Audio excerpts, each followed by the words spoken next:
Hi, Math 2. Let's look at our second special right triangle, which we're going to call the 45-45-90 triangle.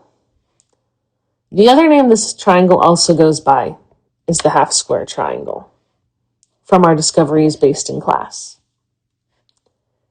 Now, when I look at a 45-45-90 triangle, I really like this one because I notice that I have two angles that measure the same value.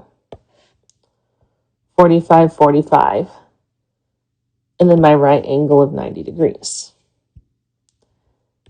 That tells me that my two side lengths for the legs have to measure the same length, which we're going to call x.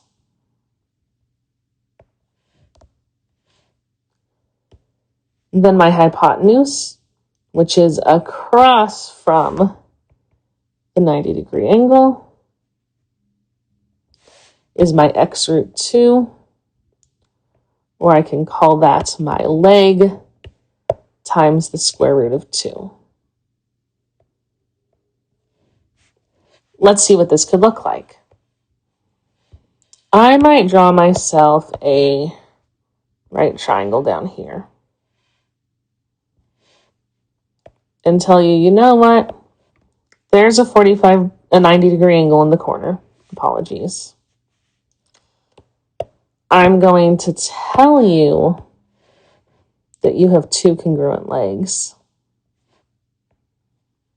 and a hypotenuse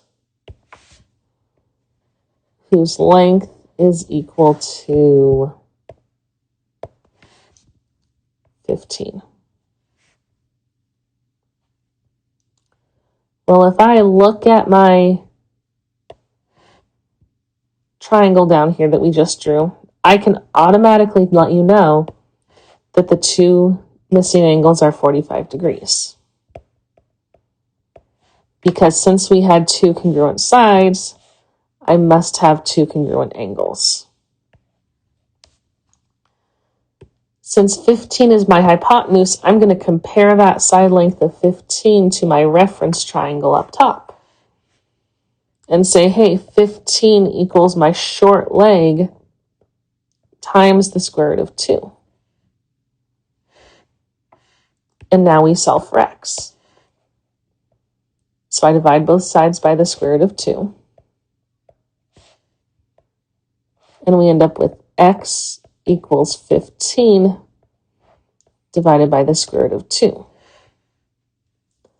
But you'll remember from our video before, we don't want to leave our x with a denominator including a radical.